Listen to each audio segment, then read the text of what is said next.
Good afternoon, everyone, or good morning, depending on where you're calling in from. My name is Business Locaria. I'm a partner in Venable's Government Contracts Practice Group, and I'm joined today with my colleague, Marcos Gonzalez, also in our Government Contracts Practice. As many of you may know, this is part two of a kind of mid-year review on government contracts. Today, we're going to be focusing on compliance issues that we've seen, highlights that we've seen since January. So we've got a lot of interesting topics to cover today, so we'll get right to it. So in terms of what we're going to cover, there's the oldie but goodie, Section 889. That's been percolating now for a couple of years, but there's some updated information on that we want to make sure folks are aware of. Talk about the implementation of the new federal contractor minimum wage. Of course, domestic preference has been a big topic for government contractors and will continue to be in the years to come. There's been some changes on small size calculations that folks should be aware of. And then my favorite oldie but goodie is qualified labor. There's no compliance discussion in government contracts that shouldn't cover qualified labor. And then we'll talk about cybersecurity and then just spend a couple moments at the end pointing out some other issues that we'll see probably in the back half of 2022. So with that, I'm going to turn it over to Marcos to lead us off with a discussion on Section 889. Marcos? Hello, everyone. So I will be reviewing Section 889. This is development's compliance with a prohibition on Chinese technology. So for a little background, I think when this law came out, a lot of people didn't quite understand what it was a response to. There was a kind of general feeling that China was up to something strange and that we needed to respond to it. So in 2017, the Chinese government passed a national intelligence law. And for my Mandarin speakers, I have the name of the law, 国家情报法. And part of this law, Article 10 specifically, required any private company, and I'll read from it specifically. It says, as necessary for their work, national intelligence work institutions are to use the necessary means, tactics, and channels to carry out intelligence efforts domestically and abroad. And Chinese domestic companies, technology companies specifically, are required to comply with any kind of demands from the Chinese government regarding the use of their technology. So in response, in 2018, Congress passed the John McCain National Defense Authorization Act for fiscal year 2019. And this act prohibited specific companies from supplying the U.S. domestic market, specifically contractors, with technology. So the law is broken down into two parts. There's Part A, which is telecom equipment specific. And so when the government procures telecom equipment, it can't procure from any contractor who uses Huawei, ZTE Corp, Hytera Communications Corp, Hangzhou HIC Division Digital Technology Company, and Dahua Technology Company.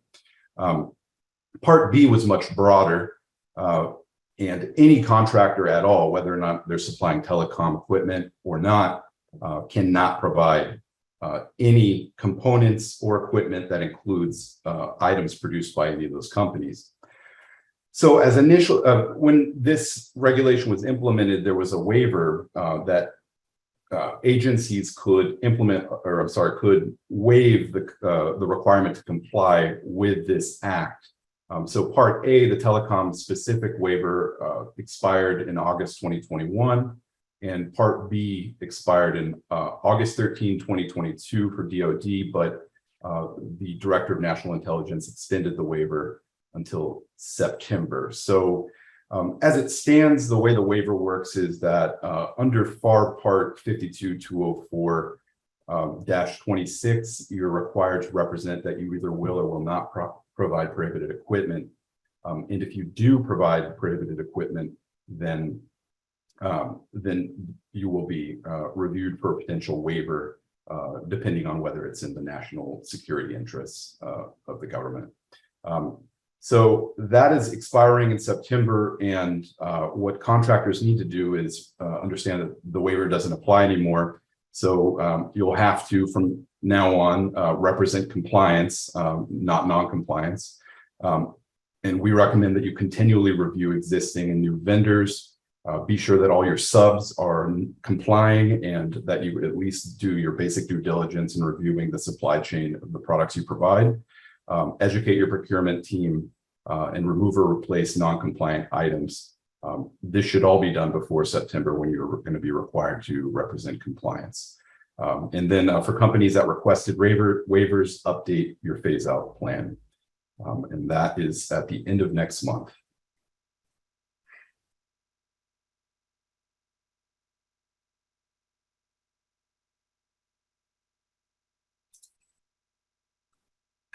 (889) first came into effect, a lot of folks jumped on it, right? Checking to see what kind of technology they were using within their organization and tried to cull that out of their organization. I think it's imperative for companies to remain vigilant on that, because, you know, cell phones, smart anything, as it matriculates through your company and you're replacing equipment, making sure that your buyers are only acquiring compliant equipment is key. So even though you may have been compliant, you know, 2 years ago when this first went into effect, still compliant, right? Making sure that you're still compliant is going to be key. And we're going to see, you know, enforcement in this space for certain in the months and years to come, because I was just reading something in mainstream media about this particular Section 889 prohibition and some of the issues that resulted from it. And I think as mainstream media becomes more cognizant of this issue, that's going to engender investigators, auditors, you know, to remain vigilant, because they don't want that to end up on the headlines. So something just to be on top of. Thank you, Marcos. Okay, the next we'll talk about is the changes to the federal minimum wage, the executive order. So as you all may or may not know, last year, April of last year, President Biden issued Executive Order 1426, seeking to increase the minimum wage for federal contractors from to $15 per hour. As you all probably remember, you know, this was really as a result of the fact that they couldn't get a nationwide federal minimum wage imposed across the country for all industries. And so, as is often the case for government contractors, you guys live in a petri dish, and the federal government tries to impose, you know, policy changes at large, often through government contractors. And in doing so, DOL issued a rule, and that rule, November of 2021, was extremely broad in terms of covering of covered contracts. And it went into place just a couple months after that rule, effective January 30. We were going to see that included in new contracts and new solicitations, although there was also an initiative by the government to try to get that minimum wage in even sooner than January 30th, where agencies were strongly encouraged to include that requirement in existing contracts. So covered contracts, essentially what it boils down to is service contracts. There's a host of other types of contracts, but largely for purposes of most government contractors, it applies to service contracts and making sure that everybody has a $15 minimum wage. Now, one of the interesting things about the minimum wage, as I mentioned earlier, broad implications or broad application, to even apply to more than just service contracts. It applied to people who had leases or permits from the U.S. government. And those permits, one such permit was with a recreational company, I believe it's in Colorado, that provided permits or received permits from the federal government for river rafting tours. Not a government contract at all, but it used federal lands, got a permit from the federal government, and it was then required to pay its guides $15 per hour.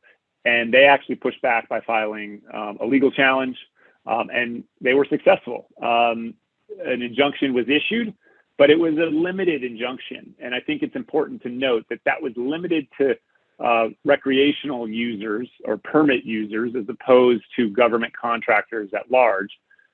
So make sure you keep that in mind. Some folks may have thought oh, this is, you know, there's an injunction. Well, that injunction is limited. And in other words, as of January 30, 2022, all solicitations, all contracts should include that are service contracts should include this minimum wage requirement.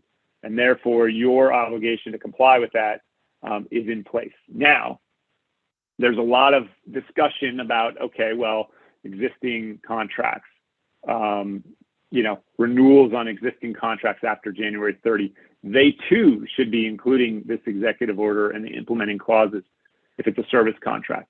If that is the case, though, have you looked at and have you examined your contract? First of all, are you making sure you're paying your workers at least that minimum wage? And then second of all, have you looked to see whether or not you have the ability to seek a request for equitable adjustment? Not all contracts are equal, right? Some of them are cost reimbursable, in which case an REA is very likely. Some are firm fixed price, and that can present some challenges depending on the language in a firm fixed price contract. So you will have to have those contracts looked at and examined to see if you can seek an REA for existing contracts that are now subject to the $15 requirement. So please make sure you are mindful of that and take a look. I see that we did have a question come in about the slides being available for download. I believe the answer to that question is yes. They'll probably be on our website at some point here. I'll see if I can't get an answer for you all on that before the end of our presentation today. All right, moving along here. I think is probably one of the more nuanced and challenging issues that we're facing here in 2022. It's not a new one because domestic preference rules have always been there, but we're going to see a lot of activity in this space. And so before President Biden, we already saw a lot of activity under President Trump's regime. They were really pushing for, you know, increased standards and percentages of content in goods bought by the government. And that has carried over to the Biden administration. So as you all probably know, January of last year, President Biden signed an executive order ensuring the future is made in all of America by all of America's workers. Great executive order name. But among the various goals, the EO sought to increase domestic participation in federal contracting. And it also added a number of layers of oversight. So that's not the only thing we've seen. In July, the proposed regs were issued that sought to close certain loopholes in domestic preference laws. I'm going to talk about one that's still available, which is significant. And it also applied enhanced pricing preferences for this new concept of critical products. And then it sought to increase transparency by and accountability in those Buy American rules, which I'll talk about in a second. And so the first thing, in January of 2022, the White House created the Made America Council, which is also, I think, actually probably one of the better things to come out of all of this, because hopefully this council will do exactly what it's supposed to do, which is to synchronize and kind of harmonize some of these domestic preference laws. As we'll talk about today, there's a myriad of these, right? You've got Buy American, you've got Buy America, you've got trade agreements, all these different statutes. You've got a bunch of stuff, you know, implementing regulations at the Department of Transportation under Buy America. And it's gotten extremely convoluted and extremely complex. And so hopefully we can get some harmonization to this world. So obviously a recognition by creating this council that these laws have become confusing and disparate, and we've got all kinds of different standards. We've got terms that aren't even defined that are pretty important, like what is manufacturing. And so the hope is that the council will bring some coordination, and maybe we'll see some resolution or some clarity to this. We're not there yet, but that's my hope out of all this activity. But in terms of the actual compliance aspects here, so in March of this year, the Buy American Act's final rules were issued, and they largely mirrored the proposed rule that was issued the year prior. And so currently, Buy American Act requires 55% domestic content for something to qualify as domestic. As you may all know, under the Buy American Act, there's two tests, right? Number one is it manufactured in the U.S.? And number two is content of the parts, the components that make up that manufacturing, is it 55% domestic? And so that's what this goes towards, is that second part where it looks towards the content. In other words, you can't just bring in a bunch of products from overseas and then manufacture it in the U.S. You actually have to manufacture some of the components here in the U.S. that allow you to then manufacture the end item also in the U.S. Now we're at 55% today, but effective in a month and a half or so, we're going to move up to 60%, or actually closer to 2 months, I guess, a little over 2 months. We're going to move up to 60%. So any analysis that you've done to date probably should be redone so you're ready and in place in terms of your production for the U.S. government by October 25th. And then in 2 years after that, we'll move up to 65%. And then by 2029, we'll be moving up to 75%. Now that's obviously a long way out on the horizon, but as you can see, we're moving up the domestic content aspects here. So, well, in 5-6 years, is it still going to be the same? I don't see an administration pulling back on Buy America, right? That doesn't play well in politics. There may be some exceptions created over time, but I think, government contractors who provide manufactured goods need to really think about how they're doing it and play the long game here. And the long game is the more it's made in the U.S. with U.S. Manufactured components, the better off you'll be. Now, the big exception that wasn't removed that I mentioned earlier relates to cost items. So as I mentioned before, it's a two-part test, whether it's manufactured in the U.S., the end product manufactured in the U.S., and then whether the content of the end product is made up of U.S. Components. If it's a cost item, that second part, this 55%, 60, 65, 75% aspect goes away. So if it's a commercial off-the-shelf item, you just have to establish that it was manufactured, that the end product was manufactured in the U.S., and you need not worry about the components. So obviously that cost exception is extremely important to a lot of organizations, and that still remains, which is good. Now, a couple other things that were included in this rule. First, there was this thing called the fallback threshold. Now that allows products with 55% domestic content to qualify until 2030, but it's only in certain circumstances that you can use that. So it's that much lower, that current threshold of 55, but recognize it's for limited circumstances. We're talking about construction materials that are not consistent of iron and steel and those types of things. And so you got to make sure that you fall within that exception if you're gonna rely upon that fallback threshold. Now, I mentioned earlier, the proposed rule also included this item on critical items, where it talked about critical items would get an enhanced price preference. So let me talk about the price preference real quick, because the way the Buy American Act works, okay, is that the Buy American Act is supposed to provide a price preference to folks that qualify with this content. Now, there's a lot of agencies that don't interpret it necessarily as a price preference, and they interpret it more as a requirement. But the reality is, if you provide something that's not BAA compliant, you can still propose that. It needs to be made clear to the government, and you won't get a price preference. And those price preferences can range depending on, there's some sequencing with the years as well. So A, you want to make sure you're not certifying that you're BAA compliant. It won't enable you to get a price preference.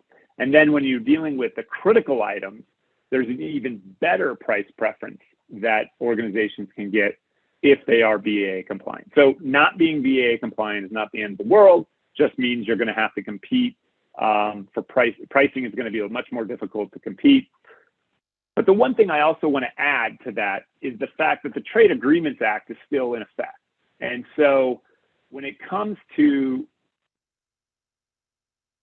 that exceed the Trade Agreements Act thresholds, and they vary by country, but typically it's, for most, it's at the simplified acquisition or at $180,000, but it can vary by country a little bit based upon free trade agreements.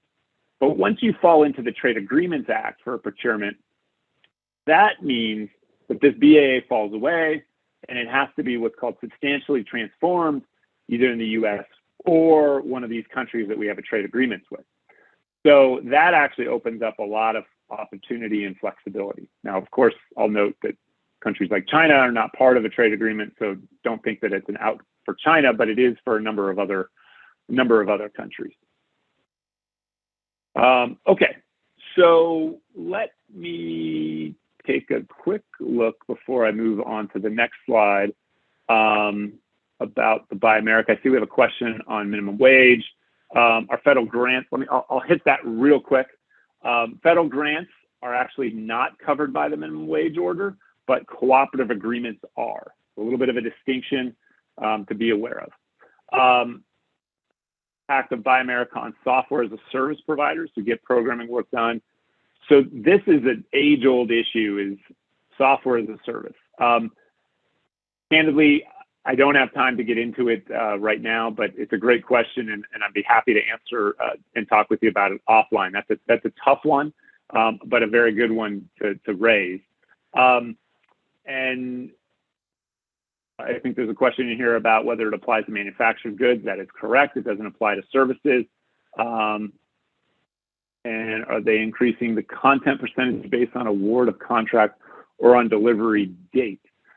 Great question. I believe it's going to be based upon the delivery date, but we can get back to you on that. And then with the increased required percentage of U.S. components, any thoughts on the impact with respect to climate change? So this is a great question posed that relates to the newest legislation passed by Congress and the president. And I think we're going to have to wait and see what comes of that with respect to the newest bill that's passed. But I don't think Buy America issues are going to go away. And in fact, I'll pivot now to my next slide, which talks about Build America, Buy America, the BABA Act. Okay, so this is a kind of an offshoot of Buy America. So we talked about Buy American. Now we're talking about Buy America. And then we're talking about this in the context of the infrastructure bill that was passed last year. So $1 trillion in new infrastructure. Largely, that's going to flow through Department of Transportation. Department of Transportation is governed by what's called the Buy America Act, which has a whole lot of different requirements than the Buy American Act. Unlike the price preference under the Buy American Act, the Buy America Act is an absolute requirement. And it largely applies to, the DOT context, largely applies to things like concrete, steel, and iron. So when we're talking about infrastructure, we're talking about highways, we're talking about bridges, we're talking about transit systems. So you're talking about a lot of concrete, a lot of steel, a lot of iron. So here, the IIJ's BABA Act, it expands the domestic preference requirements for grants and contracts. Unlike the minimum wage rule, these rules also apply to grants, and adds more stringent domestic content Buy America rules for these infrastructure projects. Again, this is largely focused on it is focused on manufactured goods with a particular focus and a lot of specificity around things like iron, steel, and other construction materials. But we're talking about manufactured goods here. Now, there are some waivers allowed under BABA. These are not unusual waivers. You got the public interest waiver, which is that it's inconsistent with the public interest. You've got the non-availability waiver, and you've got the unreasonable cost waiver. Because remember, these are not preferences. These are absolute requirements. So perhaps you can fall into one of these waivers. But one thing I want to note, I failed to mention it before, is one of the things that came out of the executive orders issued by Biden is they also created a Buy America office within OMB, and all waivers related to the domestic preference rules are going to flow through that office. And so when I mentioned earlier about transparency, this is really where transparency hits the road, because in the past, whenever you sought a waiver from an agency, it was just a decision the agency could make. And yeah, it was public, but it wasn't publicized. It wasn't high. You could find it sometimes out there if they made class waivers, but individual waivers were done on a procurement basis. And sure, they could be challenged in a protest context or something like that, but very difficult to overcome something like that, highly discretionary. Now that they're flowing through a central office at OMB that's removed from the pressures of a procurement, we're not seeing a whole lot of waivers granted because all of these are published on their website, the rationale behind it, and there's just going to be a lot more scrutiny. Agencies are not going to be willing and wanting to put themselves out there with OMB. So we're seeing a chilling effect on waivers. So while waivers are available, be mindful that they're not going to be as easily obtained as they were before. And I would argue, particularly under the Trump administration, there were no waivers being issued, is my understanding, very few. I had several clients dealing with some pretty important infrastructure projects and some other projects, and we couldn't get even unreasonable cost waivers. We could not get those waivers approved. So keep in mind that even though these waivers are going to be available, probably not going to be really active or widely available. Now, OMB issued some further guidance, which there's a hot link here to that guidance just in April. And one of the things I also want to note is that each of the agencies that get these funds, this infrastructure funds, they are obligated to enact and impose their own regulations as it relates to BABA. So unfortunately, I can't provide overarching rules around this like I was able to with Buy American. Rather, we're going to be subject to a patchwork like we already are at DOT, where all the sub-agencies, FAA, FTA, FHWA, Amtrak, FRA, they all have their own kind of twists and turns when it comes to Buy America. And that's what we're going to see in this context. So bringing it full circle back to what I talked about earlier with respect to the coordination that this council will hopefully provide.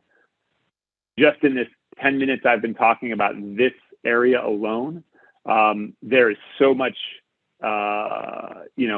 clutter and so much disharmony because of the different rules. It'd be really great if we could get some clarity here. But at the end of the day, be cognizant that even though there's all this money coming down from the infrastructure projects, if you're a provider of manufactured goods or construction materials, make sure BABA is on your radar because it will definitely impact your ability to sell to the government. Okay. Let's see real quick, just taking another look at the questions before we move on to the next topic.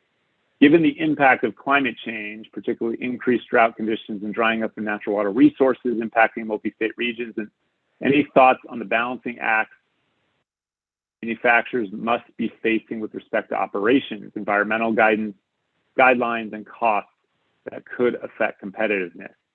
Unfortunately, I don't have, it's going to be a challenging environment. I think we're going to see increased environmental regulation. And at the end of the day, while the idea of, bringing a lot of these manufacturing jobs back to the U.S. sounds great, it's certainly a great political point.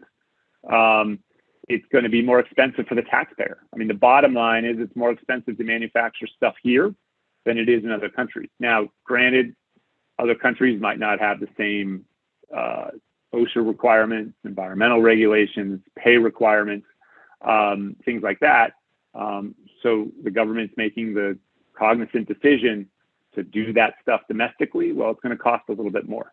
So we're going to see that. And I think we're probably going to see it even as this newest legislation gets unwound. What is a manufactured product under BABA? Product is going to be construed as a manufactured product. So there might be some nuance to that, but a product, an end item, is generally going to be construed as a manufactured product that we need to look at. Now, not all products are covered under BABA because they're mostly focused on construction materials.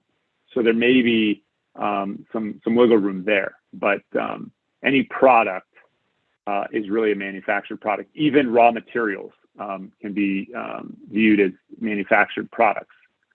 Okay. So moving on to the small size calculations. So this is something relatively new. It's a relief for small business contractors. So first, kind of to back up, in 2019, the SBA announced that the revenue-based size calculations could be averaged over a 5-year period. So what does that mean for those of you maybe not familiar? So the government makes ardent efforts to do business with small business. But who is small? Well, under the North American Industry Classification System, there's a number of codes. And those codes, there's literally hundreds of codes. And every code is assigned, or every contract has a code assigned to it. And so the contract would say, you know, code 1, 2, 3, 4, 5, 6. And whatever the code is assigned to that contract, there's a threshold associated with that code that says if you're below that threshold, you're a quote unquote small for that industry, because those codes tie back to an industry. For services industry, that code is generally revenue based. And for years, the way you determined revenue for calculations of deciding whether you're small or not is taking your revenue over a 3-year period and averaging it. And if it came in, the average over that 3-year period was below that threshold, you were small for that contract. And in SAM, you have to pick a primary NAICS code. And when you pick that primary NAICS code and your revenue is below that, you were small, generally speaking. Okay, but you could still be large under certain contracts and small under others because, you know, the thresholds vary. So in 19, they said, well, we're going to bump that from a 3-year to a 5-year average. So what does that mean? Well, it actually means that many small businesses will have a little bit more runway to grow before they graduate out of being small. And in fact, some smaller, non-small businesses probably fell back into being small, because typically when you look back 5 years, your revenue was less at years 4 and 5 than they were in years 1, 2, and, you know, the immediate year, the immediate second year and third year. So by doing it over 5 year, your average go down. So more companies were included. Well, that was great. And it was a well thought of rule. Everyone was really happy with it. But then there's the other side of it, which is manufacturers generally don't calculate size by revenue. They calculate it by full-time employees, FTEs, full-time equivalent, or actually just by headcount. It's not even full-time equivalent. So even part-time people count as one. But they do it based upon headcount. And the way headcount had been determined in the past was a rolling look back of the past 12 months. So if, you know, you're in January of 2022 and you're looking back, so you would look at all at 2021, what your average headcount was every month, average. That average, is it below the NAICS headcount number for your industry? Okay, fast forward to June of this year, they said, okay, we're going to give you guys some relief now too. And they said, it's not going to just be a 12-month look back, it's going to be a 2-year look back, a 24-month look back. So again, much like the 3 to 5 year look back, where it decreases your average, the same is expected here, where 4 months will allow small businesses maybe a longer runway before their headcount gets too big and they grow out of being small, or some of the non-small businesses might fall back into being small. So overall, this is looked at as a very positive change. Obviously small business, a lot of this change, and large businesses, you know, that are unimpacted by it. If anything, it probably gives them a bigger pool to draw from as they try to meet their small business spend. So this just became, the rule was first issued in June 6th of 2022. A month later, the rule went into effect. So as of today, we're now able to calculate looking back on a 24-month basis. Okay, quick question before we move on to the next topic. What about a small business that stops being small with a recurring contract? you now have to leave this contract that has been recurring for multiple years. Of course, if there's a continuing warranty, you do, but absent that in a contract. So I think the question is saying, you know, do you have to leave the contract when you graduate from being small? The answer is generally no. When you are awarded a contract, particularly, you are allowed to perform that, and you're grandfathered in for the life of that contract.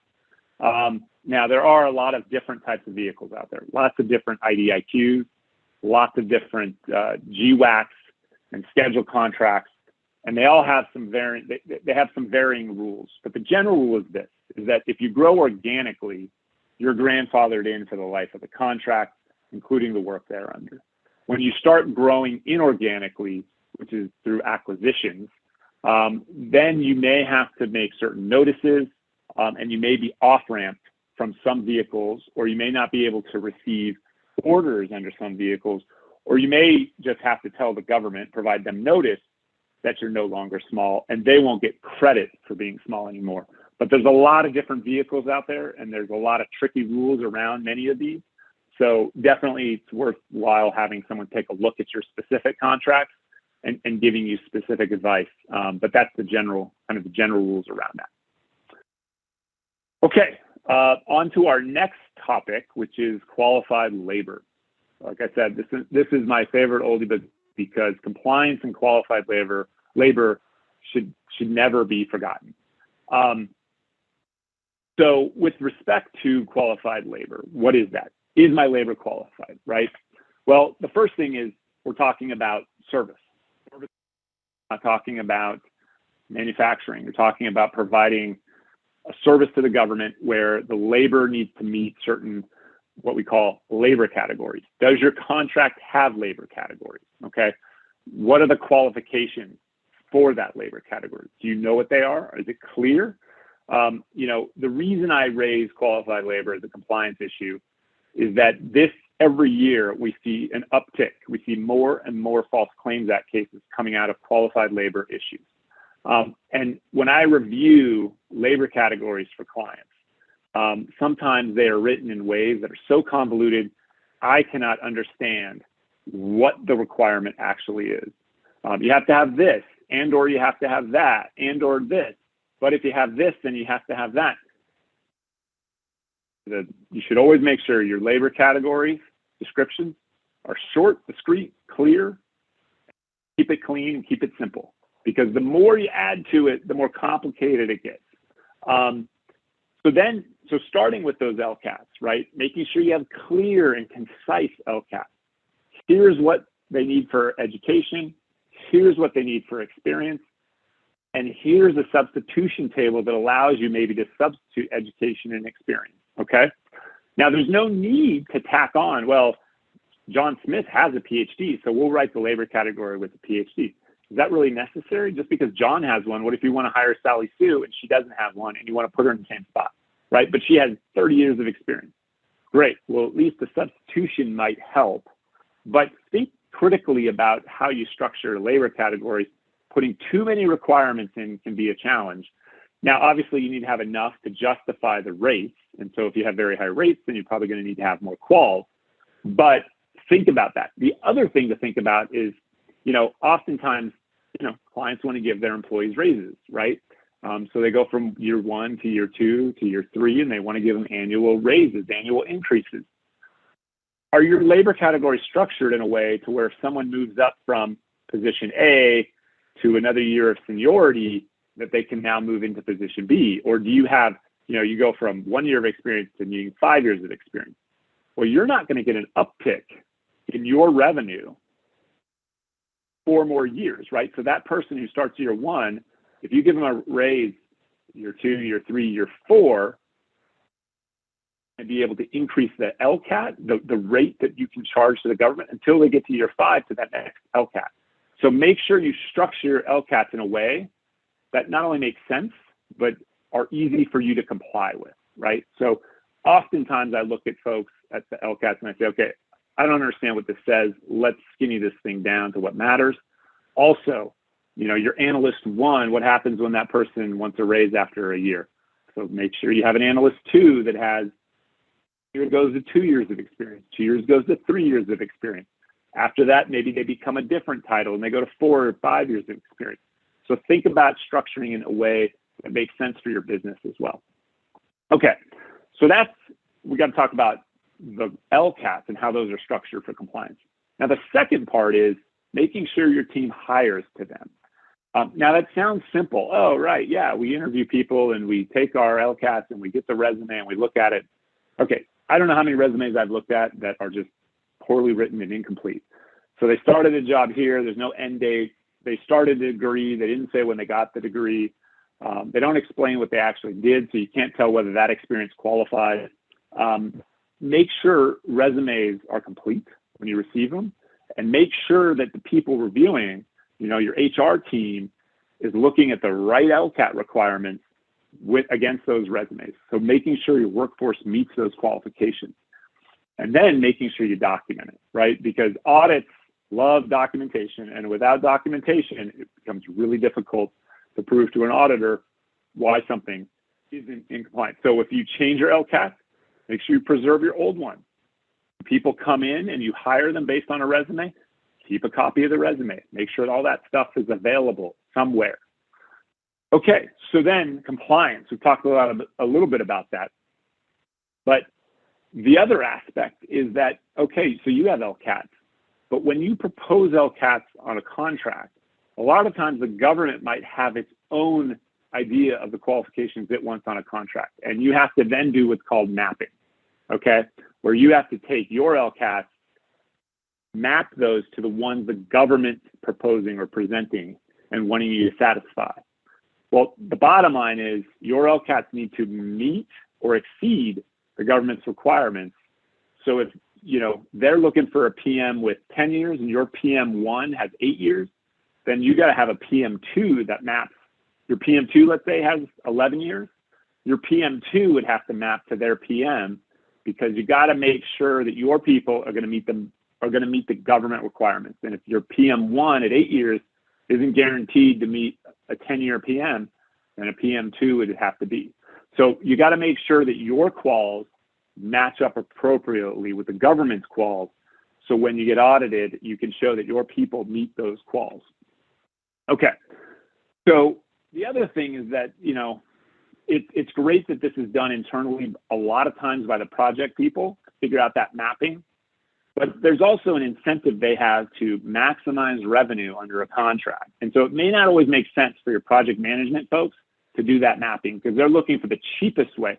Well, we know that John Smith's going to be the PM, and John Smith has 11 years, even though the our PM only needs 8 years, and the government wants 10. Well, John Smith has 10, so we're good. But what happens when John leaves? And then no one remembers that, a regular PM won't work. So you really should have people outside your project team review that mapping to make sure you kind of remove that incentive to maximize profit that the project team's often going to have. Use a standardized resume. Require your applicants to fill out a resume as opposed to giving you theirs. Because what happens is, I have some clients where we're looking at thousands of resumes and they're all different. And so you're looking here for education, you're looking there for it just takes a lot of time. And then also when people are reviewing all these resumes, since they're all different, they're just not reviewing it very closely. If they were all the same, it'd be much easier to review, okay, education's complete, all the work history's complete, much easier, technical stuff's complete. So standardizing resumes is critical. Even if the inflow of resumes aren't standardized, once they're in your system, have folks complete internal resumes on an annual basis and make sure that those annual resumes are standardized. It will really save you guys time and effort. Okay, so I'm going to pause here, take a quick look at the questions. I talked about enforcement already still always being a hot button issue. We see this a lot in GSA. It's now a standard review item in the CAV reviews, which aren't audits, but they're just kicking the tires to see if there's qualified labor issues. So we're seeing this a lot with GSA and a lot of other agencies. All right, real quick before I turn it back to Marcos to talk about cybersecurity. It's true the new SBA 2022 size standards will come into effect on October 1 is our current question. So that goes back Candidly, I don't know if there's new size standards coming in. They're under a requirement every 18 months to update a third of the NAICS codes out there. And so if they're doing that, maybe by October 1, but I've seen that slip. So I never believe it until I actually see it. But every 18 months, a third of the NAICS codes are supposed to be updated, meaning, every 4.5 years, all the NAICS codes should be updated. Another question just came in: for companies that provide industry-specific training, is it sufficient to base training just on industry standards?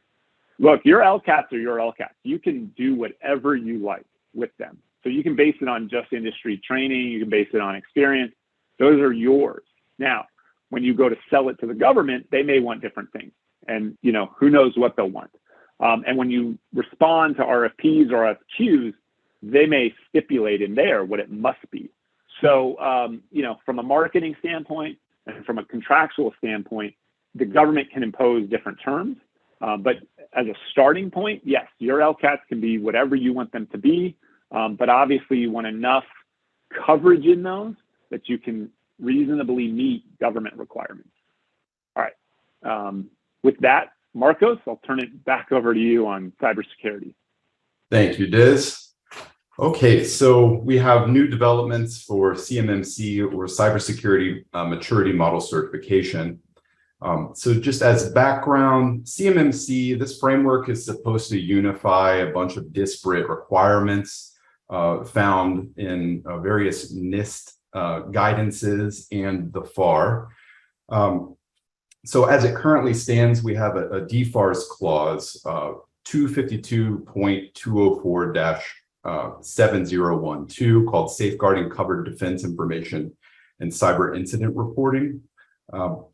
So how it works now is, if you are a DoD contractor, what you have to do is, insofar as you submit a proposal in response to a solicitation, you are certifying compliance with the NIST framework. So this is NIST Special Publication 800-171. This has been required for all DoD contractors since 2017. So keep this in the background of your head as I'm explaining this. I think there's been so much confusion about CMMC and it kind of being rolled out in a confusing way that I think a lot of contractors often think that, well, maybe I don't have to be fully compliant with certain cybersecurity requirements. But there are already requirements in the DFARS to comply with cybersecurity. And as I'll explain, DoD has implemented a program to enforce any kind of non-compliance and has been taking action against contractors. So CMMC was released in 2019 and was planned to be implemented into contracts by, I believe, June 2020. And the way it was initially set up was that there would be 5 tiers, right? So tier 1 was implementing basically FAR 52204-21, the basic safeguarding of covered contractor information systems. Any contractor who does business will have to have some basic cyber hygiene, and tier 1 was supposed to cover that. Tier 2 was kind of like a interim stage between level 3, where we have kind of like any contractor who wants to do business with DoD can have like a plan of action to get up to speed to where they need to be to handle controlled unclassified information. And level 3 was controlled unclassified information in any DoD contractor. So that would be essentially DFARS 252.204- the clause I mentioned that applies to CUI. And level 4 and 5 are for highly sensitive cybersecurity contexts. So in March 2021, the DoD conducted an internal assessment of CMMC 1.0, and in response to comments, decided to change things. And they implemented, one of the changes they made was to get rid of 2 and 4, because kind of conceptually they're just kind of confusing since it's this fluid process of getting up to compliance. Instead, they replace it with 3 levels. So there's a foundational level, advanced level, and expert. Foundational is pretty much the same as level 1, so the FAR requirement. Advanced is CUI, where it kind of maps on to level 3, but they bifurcated level 3. So there's what they call prioritized acquisitions involving COI, and then non-prioritized acquisitions. So the difference here is that under the old regime, or the old CMMC level 1, you would have to get a third-party assessment. So there are registered, what they're called C3PAOs, third-party assessment organizations, and they will review your cyber practices to make sure that you're compliant. And then once they do that, you're considered compliant. But that seemed to be a bit too onerous for a lot of small businesses. So what they've allowed is they'll bifurcate the level 3, I'm sorry, now level 2, into non-prioritize and prioritize. And with prioritize, you still need a third-party assessment, and with non-prioritize, you do not. And then expert maps on to level 5 of the old CMMC level 1. So again, like I was saying, although it's kind of up in the air again, they've removed any kind of CMMC provisions and clauses from contracts for the time being. Remember that there are still cyber requirements. It's not as if you don't have to comply. So although it's still not fully implemented, there's still the NIST requirements and several other requirements that apply to contractors. Keep this in mind because there's the DOJ in October 21 started this civil cyber fraud initiative, and they've already been taking action against contractors. Just last month, Aerojet Rocketdyne reached a $9 million settlement with DOJ in response to a key TAM lawsuit where they had made false representations about their cybersecurity compliance. Comprehensive Health Services had made representations that it had a secure electronic medical record system and paid $930,000. So the kind of attitude that, oh, there are other contractors that aren't complying, therefore maybe we can kind of not comply. No more excuses. It's time to move towards compliance or face possible FCA, False Claims Act lawsuits. So what I have recommended is to use the CMMC interim models as guidance. So for how to get ready and set up, consult with the CMMC level 2.0 guidance, and use this as a baseline since it does incorporate all of the cyber requirements. And what the agency has said, DoD has said that March 2023 is kind of the aspirational timeframe for finalizing the final rule on that. And that's all on CMMC. I think there were a couple of questions. So what about FedRAMP? Oh, go ahead, Marcos. Before we get into questions, because I apologize, I was remiss in going through my discussion. I forgot to give the CLE code at the halfway mark, so I'm giving it here at the 55-minute mark, and we'll give it again at the 0-minute mark. But so the CLE code for this presentation today is compliance 2022. One word, compliance 2022. Sorry, Marcos. You can go to the question. Oh, no problem. So I have a question from Mick Galvin. What about FedRAMP for government contracts dealing with data, federal and state separate, et cetera? So the CMMC level 2 hasn't changed anything with respect to FedRAMP compliance. Maybe I can get into it with the next question, which is Indra Klein.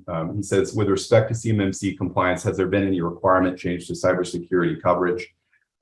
So Indra, if you check out the one-page Federal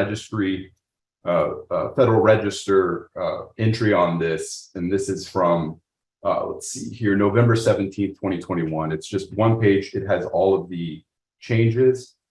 There is some scope changes in terms of so you don't have to get a third-party assessment organization if you're level 1 or the non-prioritized advanced level 2, and that's a pretty big difference. Yeah, so I would recommend just reviewing that. It's just one page, pretty simple to read for the specific requirement changes.